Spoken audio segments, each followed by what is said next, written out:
Celebrate Earth Day, this magnificent park.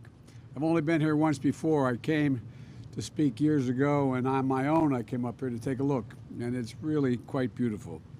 Governor Inslee, who is known where I'm from as the environmental governor, and Mayor Harley, Senator Murray, Senator Maria Cantwell, you got everybody here. You got Representative Smith, Larson, Delbene, Schreier, and it's an honor to be in this beautiful park with y'all.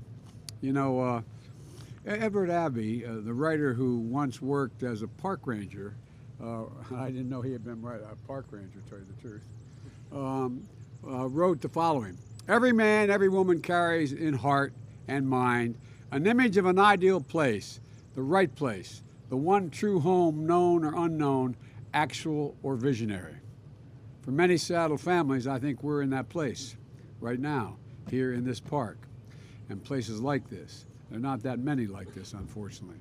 And all around this country, there used to be a hell of a lot more forests like this, but we're doing everything we can. Everybody behind me and all of you want desperately to protect what we have and increase what we have. You know, our natural wonders inspire, and the reflection inspires us to take action. You know, my mother had an expression, and I apologize to my colleagues. They've heard me do two things my whole career: quote my mother and father, and quote Irish poets. But I'm not going to quote any Irish poets today, okay? But she said, out of everything difficult, something good will come if you look hard enough for it. And I think that we're in one of those moments in world history and in American history where we've reached the point that the crisis on the environment has become so obvious, with the notable exception of the former president, that we really have an opportunity to do things we couldn't have done 2, 5, 10 years ago.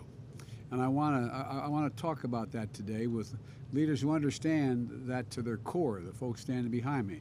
I wish you didn't have to stand. Don't you guys have any chairs? I'm not used to them standing for me, you know. Anyway, but here's the deal. As I said, Governor Inslee is the climate governor. I've gone to him throughout asking him for advice and counsel. And thanks for welcoming me back to Washington State, Gov, and to Mayor Harrell. The passport to the city is very much appreciated. I hope I don't do anything to have it revoked.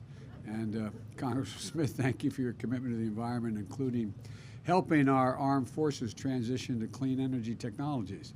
One of the things I've found out as the President of the United States, I get to spend a lot of that money. I get to decide where, no, I'm not joking.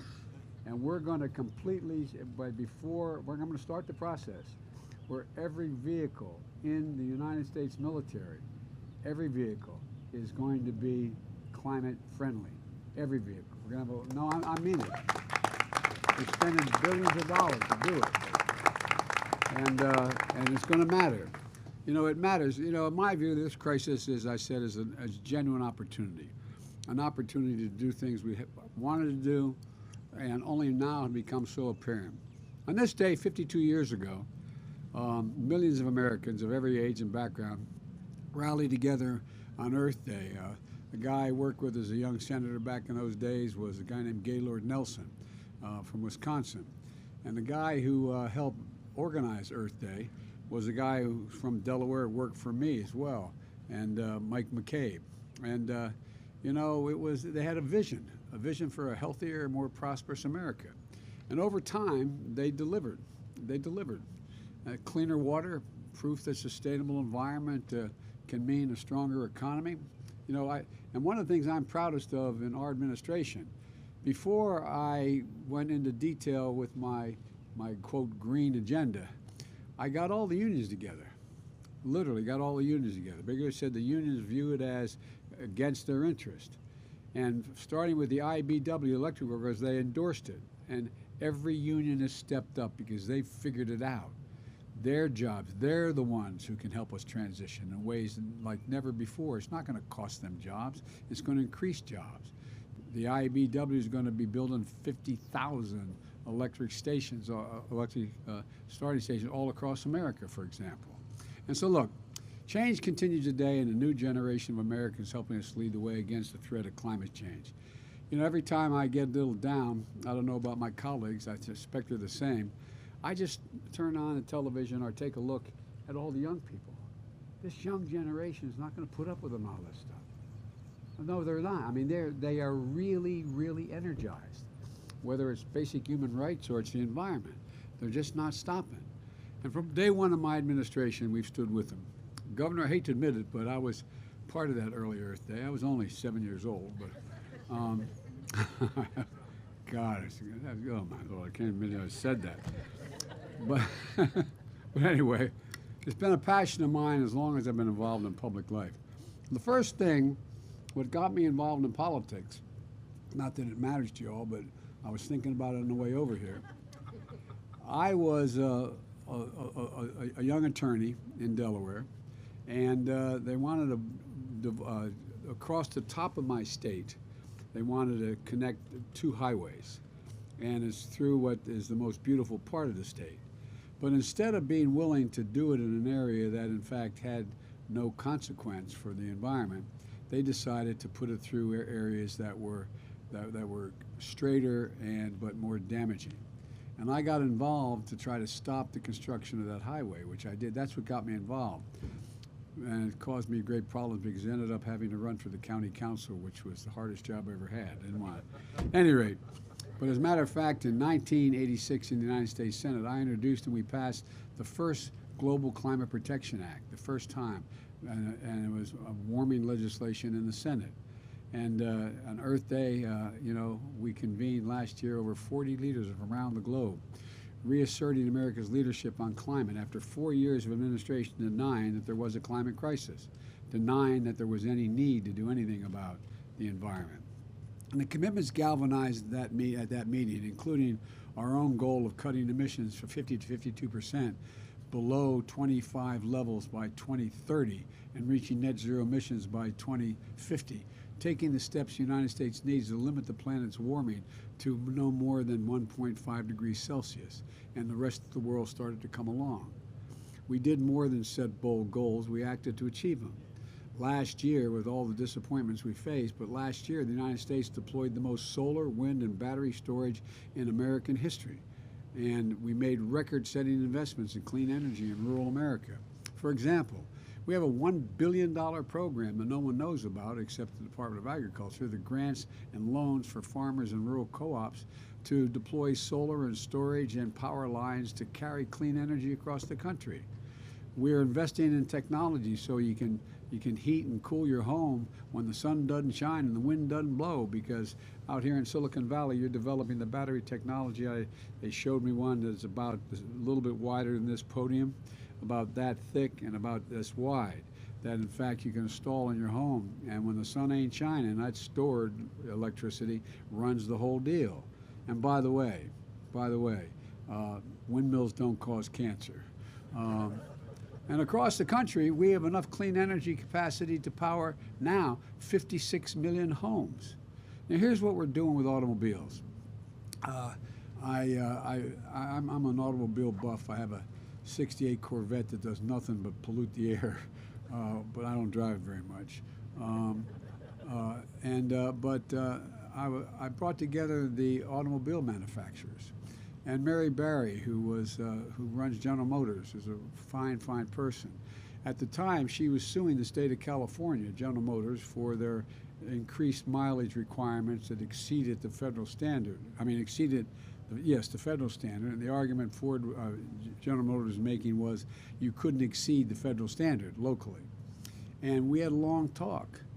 And I didn't suggest it, but she dropped that suit and contacted me and said, I'm going to make a commitment.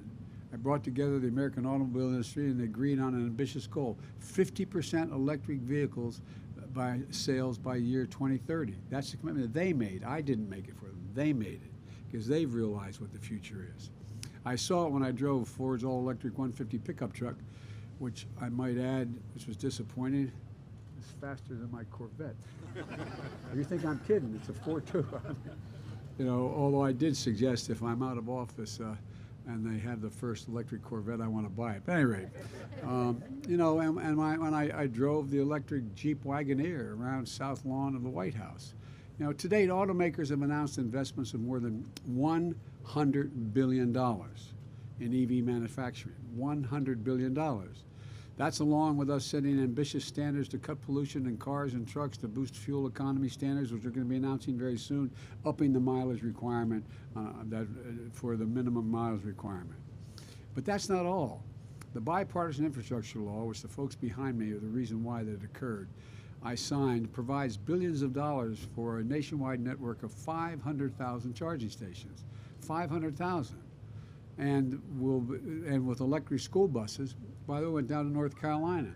You should see the factory down there. These buses, they have electric vehicles. It has a platform, folks, from me to you, about that thick, weighs about 6 zillion pounds, no engine, nothing else, that's it. But it's all electric, all electric. And guess what? We're going to eliminate tens of thousands of diesel school buses, which pollute the air and pollute the lungs. And look, industry, this industry and union workers are all stepping up. And there's a lot more. Here in Washington State, you're going to triple the federal commitment to your link. We're going to triple the federal commitment to your Link Light rail system, speeding progress in the largest transit. As my colleagues in the Senate will recall, I was referred to as Mr. Amtrak. I've taken over 1,200,000 miles in Amtrak, commuting every single day. You think I'm joking? For 36 years, every single day, the Senate was in session to go home and see my kids. But the folks, you know, it's a simple proposition. Most people don't realize it. Given a choice to go from point A to point B and rail, electric rail, or drive your automobile, if you can get there fast or faster on rail, you take the rail. The estimates will take millions of vehicles off the road. The largest transit construction project in the country that runs entirely on clean energy. The bipartisan infrastructure law provides $66 billion.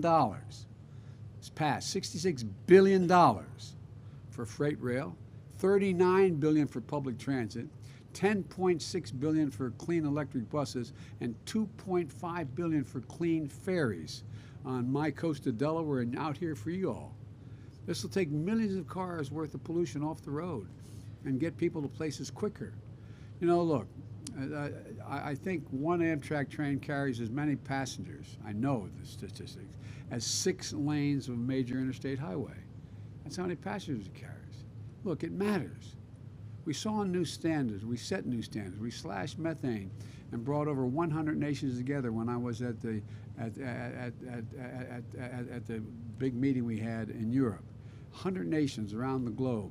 And I got them to, there's 2 things I was able to accomplish. One, I got a pledge from, I think it was 144 of them, that they would eliminate methane and do the same thing we're doing to keep it. It's the most damaging of all the pollutants that are going up. We also set new standards for super polluting HFC emissions. Remember the big fight we had? I know because when I almost lost an election because the DuPont company makes the, long story, anyway. But look, we set new standards for cleaner cement. You say, what the hell are you talking about, Joe? This is probably the only audience to understand, cleaner cement. Cement is an incredible pollutant, an incredible pollutant. And it matters because cement's responsible for 8% of the global climate emissions. Cement. I got to admit to you, as long as I've been involved in this, until 2 years ago, I didn't know that. And we're delivering across the country. Lots of folks have promised it, but my administration is actually delivering and revitalizing communities across Appalachia. Look, folks, I come from Scranton, Pennsylvania, where I was raised. The reason I got to Delaware is coal died. My dad was not in the coal mines, he was in sales, but the whole economy died. And, you know, you can understand why in places like West Virginia and southeastern Pennsylvania and why people were worried about doing away with coal. You know, but it's their jobs. They don't know what they're going to do. But guess what? In the bipartisan infrastructure bill, the law is going to help us cap and seal abandoned mines. There's thousands of abandoned mines. Cap and seal them. They're no longer going to see pollution in the air or the water. The law is putting abandoned mine workers to work at the same salary they were working digging the mines in the first place. There's several thousand of these wells that have to be capped. And they have to harvest the energy, and they're going to get paid. So we've provided alternatives. They're manufacturing and installing solar panels where they once dug for coal. Look, out here in the West, we're repowering retired power plants and clean hydrogen and advanced nuclear, making them economic hubs again. And in the heartland, in the fields that feed our country, we're planting cover crops to pull carbon out of the air and out of the atmosphere. You know, they're becoming carbon sinks.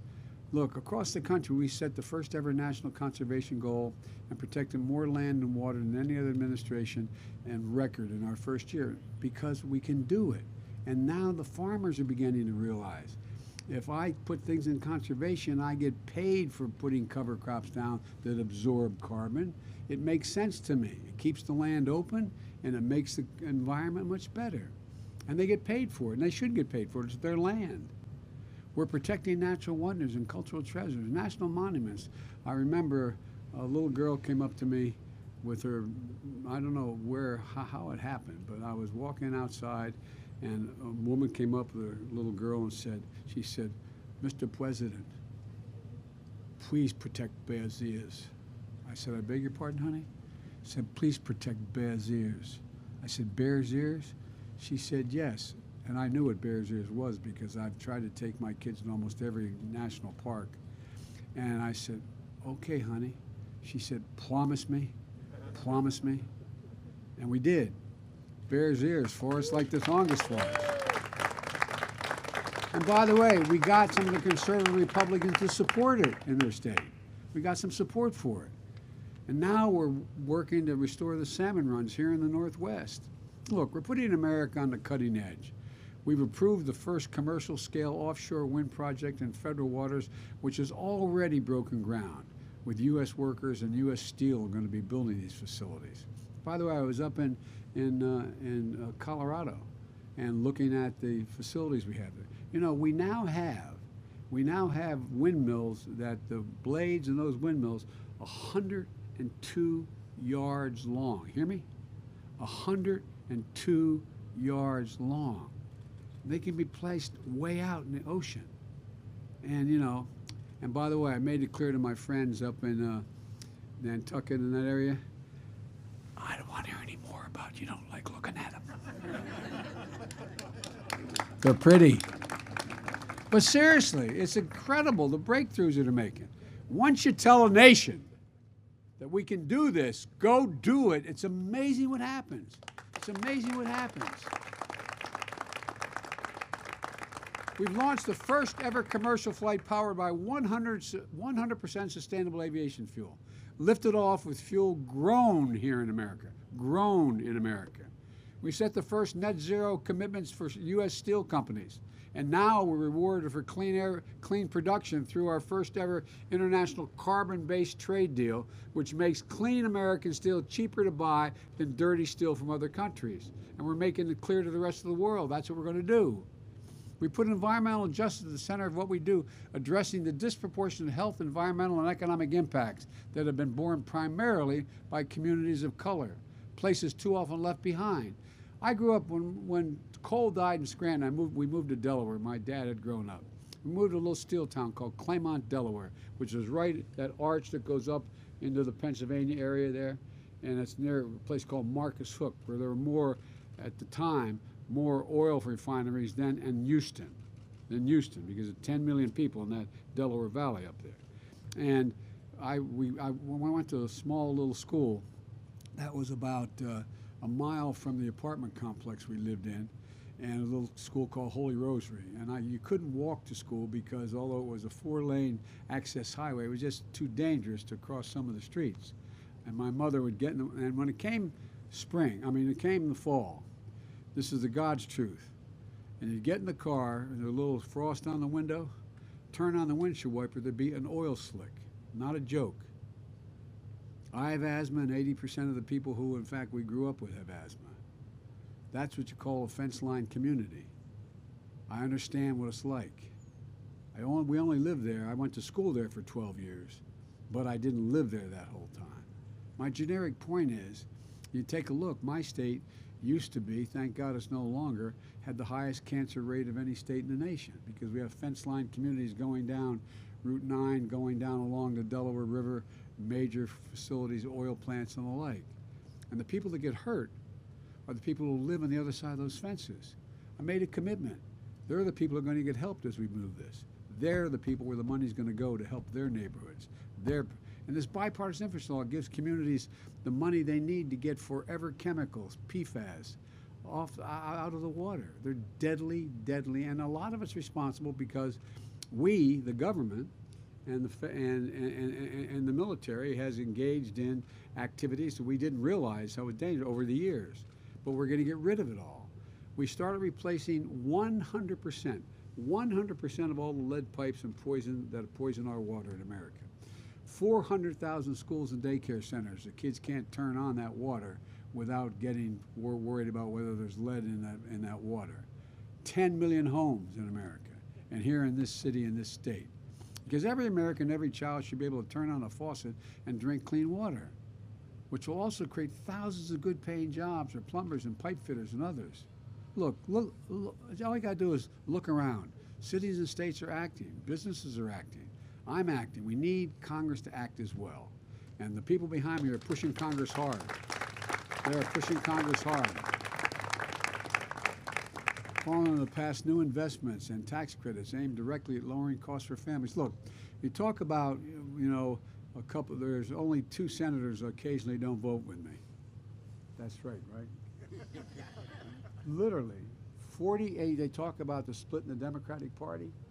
There's virtually no split in the Democratic Party. We just happen to have 50 presidents. You have 50 senators and 50 Democrats and 50 Republicans. I mean, any one can change the dynamic, right? But all kidding aside, 48% of my Democratic colleagues in the Senate vote with me 94% of the time. So it's not like we have a split, but we have virtually no Republicans. There's some. We get up to as many as 7 or 8 will vote. This ain't your father's Republican Party. Not a joke. All you got to do is look what is being played this morning about the tape that was released. Anyway, but all kidding aside, this is the MAGA party now. It's you got the senator from Texas and others. These guys are a different breed of cat. They're not like what I served with for so many years. And the people who know better are afraid to act correctly because they know they'll be primaried. I won't mention any of them, I promised I never would and I won't, but up to 6 come to me and say, Joe, I want to be with you on such and such, but I can't, I'll be primaried. I'll lose my race. So folks, this is going to start to change.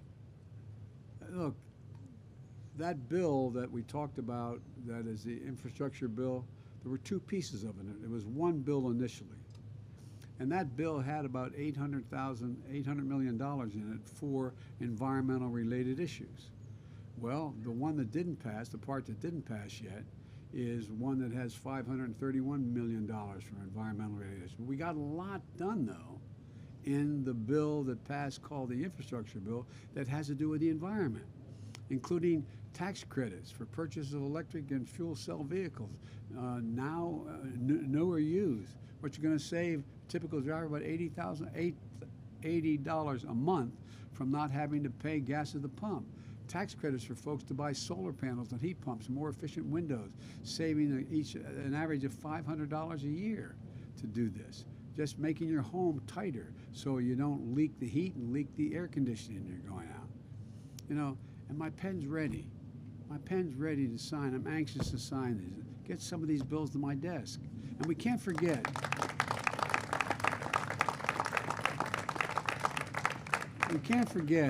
that achieving our ambitious climate goals is going to require nature itself to play a role.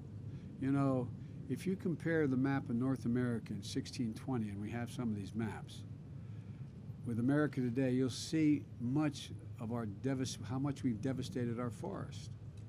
I mean, it used to be, if you look from the Atlantic coast almost to the Mississippi River, was heavy forest. And we took it all down over those years. That's why today I'm signing an executive order to conserve our forests that do so much to protect us. Our forests are our planet's lungs. They literally are recycling and cycling CO2 out of the atmosphere. That's what they do. By the way, I spent time down in the Amazon and in Colombia and in Brazil, and guess what? More carbon is taken out of the air in the Amazon, that carbon sink, than every bit of carbon that is generated on a daily basis in the entire United States from every source. So what we should be doing, and I'm trying to get done, they're not going to maybe like this, we should be paying the Brazilians not to cut down their forest. We got to cut ours down. We got to cut ours down. We got the benefit of it. We've got these third world countries, not third world, some are, in Africa and in South America. We got the industrial countries have to help. Scientists estimate that the protection and restoration of our natural lands and waters can provide more than 1/3 of the solution to climate change. Just that, if we did nothing else. So today I'm about to sign an executive order to strengthen our forests on federal lands and make them and the local economies they support more resilient in the face of wildfires. I've flown over every major wildfire in this country with FEMA since, not every, a couple I didn't, but the vast majority of them, and it's devastating. I've seen it from helicopters with FEMA just flying over here, Idaho. I didn't get to go to Oregon, but California. It's absolutely devastating. So we're going to work with state and local and tribal governments to map, catalog, and then conserve old-growth forests on our public lands. These are the forests. We're going to do this. These are the forests that store, sequester incredible amounts of carbon and help us fight climate change. The forests that are home to majestic trees like the ones here in this park's magnificent forest. You know, the executive order I'm going to sign is going to make good on the international forest protection commitments from the proposal I made in Scotland at Glasgow 26. I got 140 countries to sign up and say that together we represent 90% of the world's forests. And this includes our own effort to crack down on trafficking of illegal logged wood and products like the ones illegally deforesting areas around the world. In addition to that, I put in the bipartisan infrastructure bill that we're going to plant 1.2 billion trees, 1.2 billion trees across this country to begin the vital work of reforesting America. It makes sense, and it also makes a big difference, including in our cities and on our city streets. The executive order also recognizes that when it comes to protecting our communities from floods and storms, nature can help us as well. For example, when it comes to stopping flooding, sometimes a wetland is more effective than a seawall. I live along a state where it's only average 3 feet above sea level, the state of Delaware, the Delaware River, the Delaware Bay, and the Atlantic Ocean. Well, you saw what happened, by the way, down in the Gulf. You saw what happened in Louisiana when they had that. You know, it matters whether there's a wetlands. They're significantly more consequential than seawalls. In order to help bring more of those nature-based solutions into our planning, we have to move quickly. And with this executive order on Earth Day, we're also showing this moment of maximum threat and urgency can also be a moment of enormous hope and enormous opportunity. That we carry in heart and mind the image of the ideal place, the right place, the one true home, known or unknown, actually visionary. I know you all feel it. You wouldn't be sitting here in cold with your coats not on if you didn't. So I'm not going to sign this executive order, and I think we're going to I just think this is the beginning of a new day, and we're going to just have to overtake the opposition on this. I really mean it. So thank you all for being here. I'm going to sign this executive order.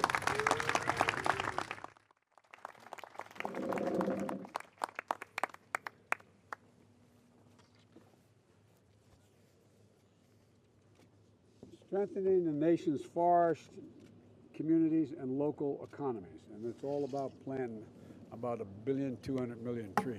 So, and by the way, anybody bring the shovels? All right.